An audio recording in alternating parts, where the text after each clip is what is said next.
प्यारो यमुना जीरो पानी लागे, मीठे रस से भरो दिया रानी लागे, महारानी लागे।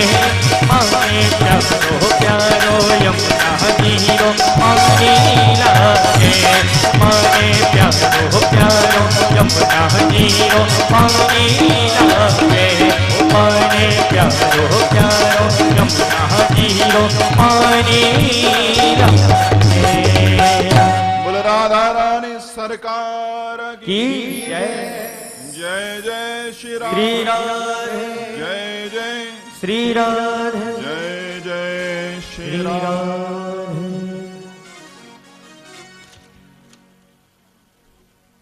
पृथ्वी का अहंकार समाप्त हुआ। बड़ा भगवान की सबने स्तुति करी, सबके मनोरथों को पूर्ण करते हुए बड़ा भगवान अपने धाम को प्रस्थान कर गए।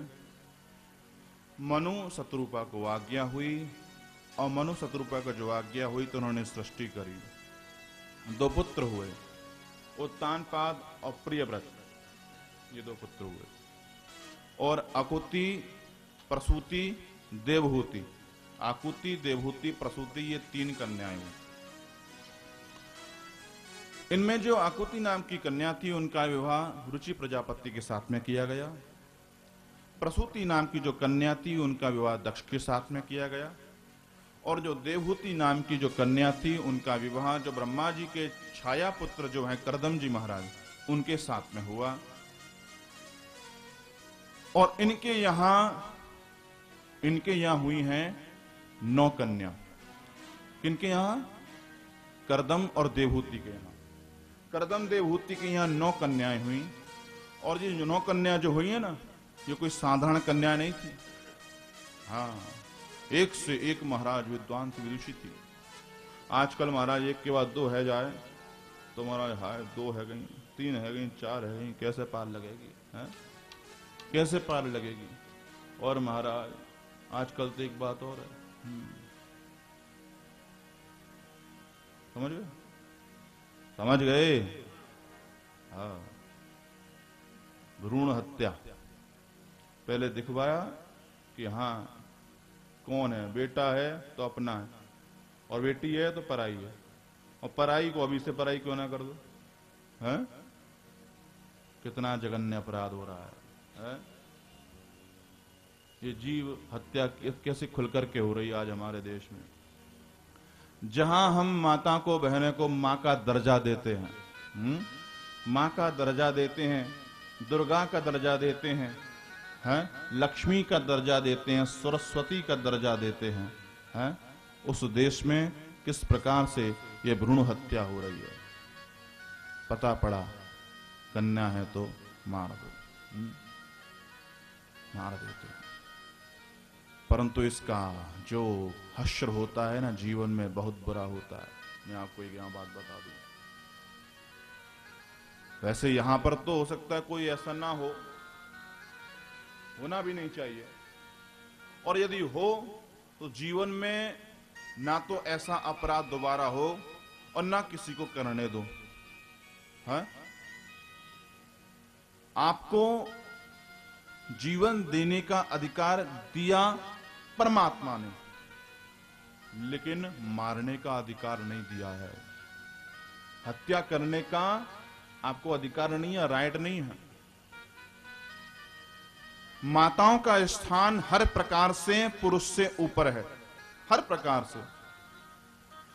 एक बात और बताऊं, बेटी का जो बाप होता है वो बेटे के बाप से बड़ा होता है।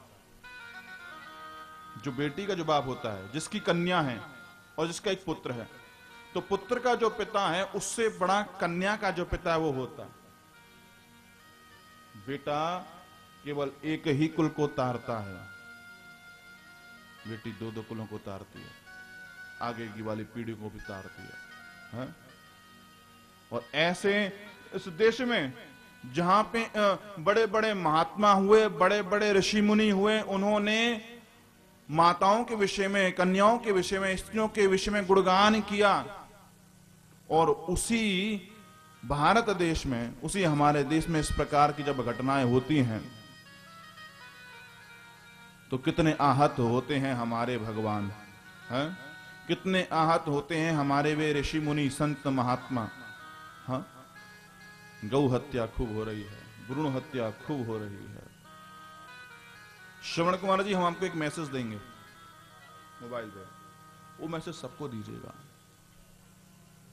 सबको दीजिएगा। एक मैसेज हमारे पास में है, हमको ठीक से स्मरण में नहीं है, बहुत बड़ा मैसेज है, इंग्लिश में है, तो वो मैसेज हम आपको देंगे। आप जिन जिन व्यक्तियों का आपके पास में नंबर है, आप उन सबको दीजिएगा, और उसको पढ़ करके कहीं ना कहीं इनके ऊपर में प्रभाव अवश्य पड़ेगा, पड़ना चाहिए। भ्रूण हत्या नहीं होनी चाहिए, बहुत बड़ा जघन्य अपराध है। जीवन देने का अधिकार है, जीवन लेने का अधिकार नहीं है, जीवन लेने का अधिकार नहीं है। तो देवहूति की कन्या कौन हुई? 9 कन्या, आकुति, प्रसूति, देवहूति। इनकी कन्या कौन कौन सी मालूम है? कला, श्रद्धा, अनसुईया, अरुंधति। नाम सुने इनके? अरुंधति कौन है मालूम है? अरुंधति वशिष्ठ की पत्नी है, अनसुईया अत्रि की पत्नी है, कला मरीचि ऋषि की पत्नी है। ऐसी ऐसी इनकी पुत्रियां हुई जो ऐसे बड़े बड़े महात्मा, जो ब्रह्मा के जो पुत्र हैं, उनको ब्याही गई थी। ऐसी ऐसी इनकी पुत्रियां थी। इनको जन्म देकर इनका यथा योग्य विवाह करके करदम जी ऋषि जाने के लिए उद्यत हुए। तभी देवहूति ने इनके चरण पकड़ लिए कि आपने मुझे कन्या तो बहुत अच्छी दी, परंतु आपने कोई मेरे को पुत्र नहीं दिया, इसलिए मेरे लिए आप एक पुत्र और देते जाइए। तब ध्यान आया कि मैंने जब तप किया था, भगवान ने मेरे को दर्शन दिया था, भगवान ने कहा कि मैं तुम्हारे यहाँ तुम्हारा पुत्र बन करके आऊंगा। फिर से गृहस्थ में प्रवेश किया। समय आने पर इनके यहाँ एक बालक की उत्पत्ति हुई, जो बालक साधारण बालक नहीं था, साक्षात परमात्मा इनके यहाँ पधारे थे। बोल कपिल देव भगवान की जय। साक्षात भगवान पधारे, कपिल रूप में पधारे साक्षात भगवान। और जब ये कपिल भगवान का अवतरण हुआ, कपिल भगवान जब थोड़े से बड़े हुए, करदम जी बोले कि अब मैं वन की ओर जाना चाहता हूं, भगवान क्या मेरे को आज्ञा है? तो कपिल देव जी बोले करदम जी से, पिताजी वन में व्यक्ति इसलिए जाता है कि वह मेरे को प्राप्त कर सके। वन में व्यक्ति इसलिए जाता है कि वन में जाकर के एकांत में बैठ करके मेरा श्रद्धा भाव से वो भजन कर सके, मेरे को प्राप्त कर सके। और मैं वो ब्रह्म आपको आपके घर में ही प्राप्त हूं, तो आप मेरे को छोड़ करके वन में जाना चाहते हैं, ये बात मेरे को समझ में नहीं आई। भाई सब दौड़ते हैं मेरे पीछे और मैं आपके घर में, आप मेरे को छोड़ करके जा रहे हैं। तो कहते हैं करदम जी कि ये बड़े रहस्य की बात है, ये बड़े रहस्य की बात है। भगवान कहते हैं कौन से रहस्य की बात है, जरा हमको भी तो बताइए, इस रहस्य का उद्घाटन कीजिए, हाँ हमें तो बताते जाइए। बोले कि इसका कारण यह है कि मैं उस रस का आस्वादन करना चाहता हूं जिस रस का आस्वादन ब्रज की गोपियां किया करती हैं। ब्रज की गोपियां कौन सी रस का आस्वादन करती हैं? भगवान के विरह रस का आस्वादन जो करती हैं। क्यों? क्योंकि समक्ष जब आप होते हैं तो आप एक दिखलाई पड़ते हैं, परंतु जब आप समक्ष नहीं होते, आपसे जब विरह हो जाता है, तो आप प्रत्येक दिशा में दिखलाई पड़ते हैं। हाय हाय आज तुम कैसे जुदा हो गए, हर तरफ हर जगह हो गए हैं। आज कैसे जुदा हो गए, हर तरफ हर जगह हो गए। पहले एक दिखलाई पड़ते थे, अब हर जगह तुम दिखलाई पड़ते हो मनमोहन। तो उस रस का आस्वादन लेना हम चाहते हैं, इसलिए हम वन की ओर जा रहे हैं। आज्ञा है। करदम जी वन की ओर प्रस्थान करते हैं। एक दिन की बात, माता देवहूति बड़ी प्रसन्न है। कपिल जी बड़े हो गए, सुंदर सी चौकी बिछाई।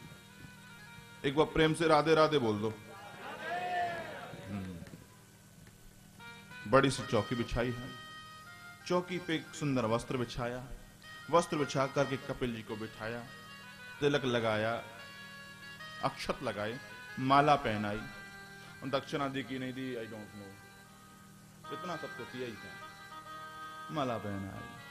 अब कपिल देव जी बोले माता ये कैसी उल्टी गंगा बहा रही हैं? अरे मैं आपका पुत्र हूं, जो कार्य आप कर रही हैं ये कार्य मेरे को आपके लिए करना चाहिए।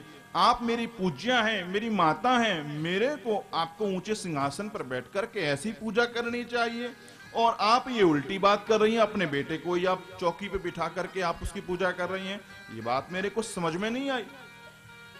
माता देवहूति कहती हैं कि मैं तुमको पहचान गई हूं, मैं तुमको पहचान गई हूं, तुम कोई साधारण बालक नहीं हो, तुम परब्रह्म हो और मेरा कल्याण करने के लिए ही अवतरित हुए हो। ये बात मैंने भली भांति जांच ली है। नाथ, मुझे इस दुनिया में जो भी रिश्ते नाते प्राप्त हुए सब एक से एक बढ़कर थे।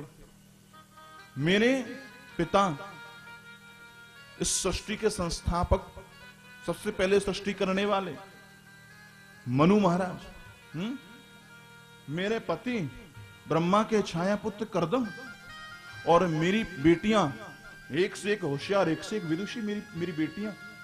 और मेरे जामाता के विषय में तो क्या पूछो, ब्रह्मा के साक्षात पुत्र मेरे जामाता। भैया, यदि समाज में बेटी है अपने घर में और वो बेटी के लिए बढ़िया पति मिल जाए तो समझना कल्याण हो गया। भगवान की अतिशय कृपा हमारे ऊपर में है।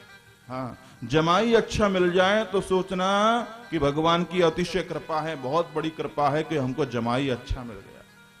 चाचा हाथरसी इस विषय में एक बात कहते हैं, सुनाऊं?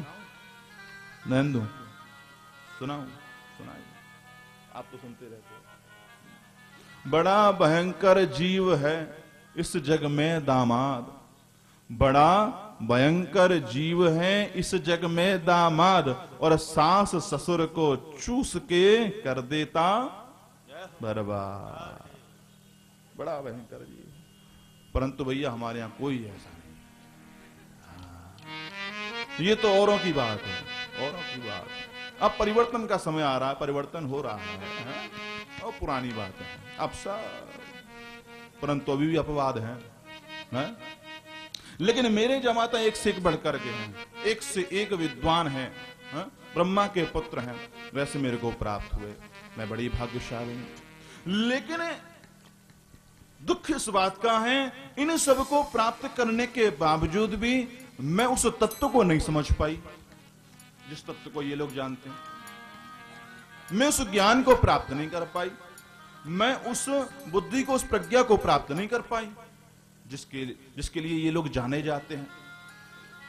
अब आप मेरे पास में आए हैं तो आप मेरे को उपदेशित कीजिए, मेरे को इन सब बातों के विषय बतलाइए।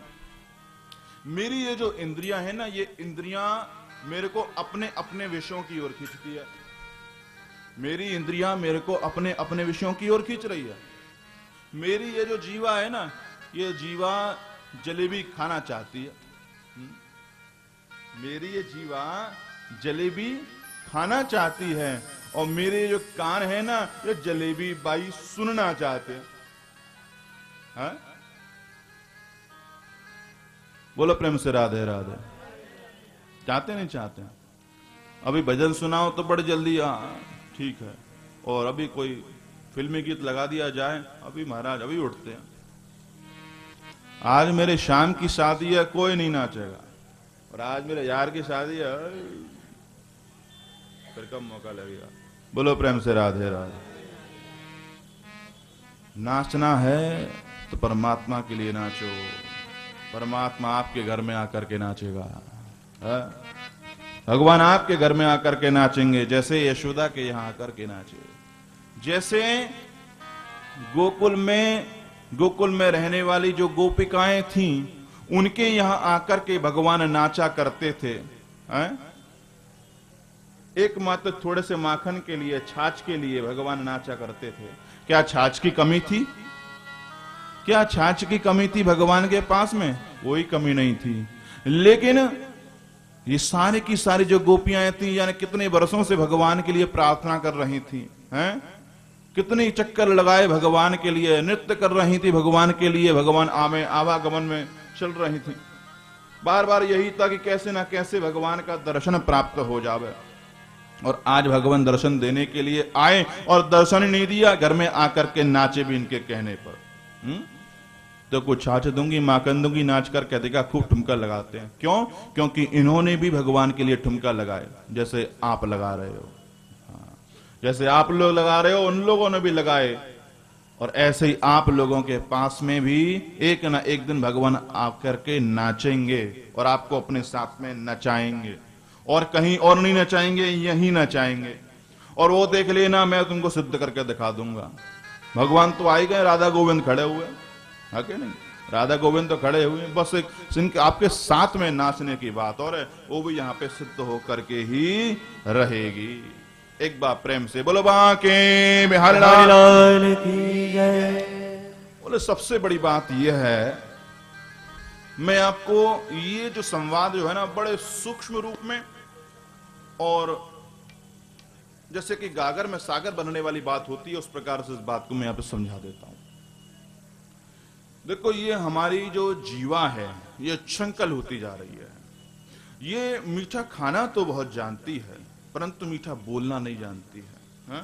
ये मीठा खाना तो सीख गई, परंतु बोलना नहीं सीख पाई। और जो थोड़ा बहुत बोलना सीखी, वो ये मीठा खाते खाते भूल गई।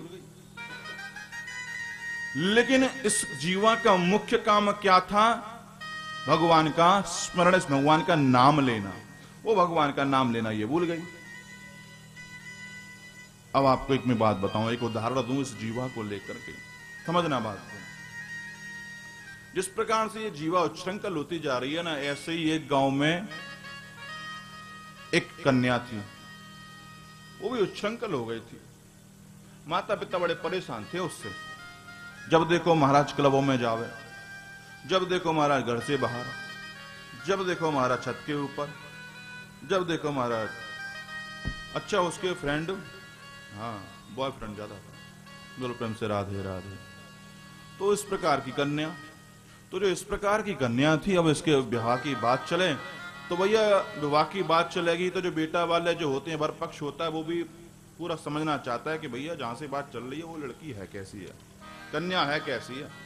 अब जब बातचीत चले, जब खोजबीन हुए, तो भैया हम इतना बता सकते हैं कि मत करो, लड़की ठीक नहीं है, सही लड़की नहीं है, हम आपको बता देते। अब जब कोई इतना ही कह दे लड़की ठीक नहीं है, तो भैया पहले ही हाथ पर फूलियां कर छोड़ो और आएंगे।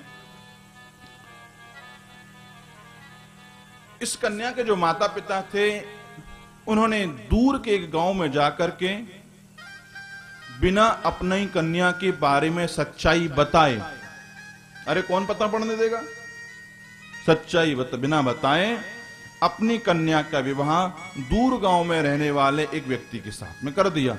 अब उसे तो पता नहीं कन्या कैसी कैसी नहीं, उसने जांच पड़ताल भी नहीं करी। अब क्या हुआ, वह जो वर था, वो वर इस कन्या के माता पिता को एक दिन रास्ते में मिला। जो रास्ते में मिला, ये दोनों की दोनों जो कन्या के माता पिता आपस में इशारा करने लगे कि देख आ रहा है, और आकर के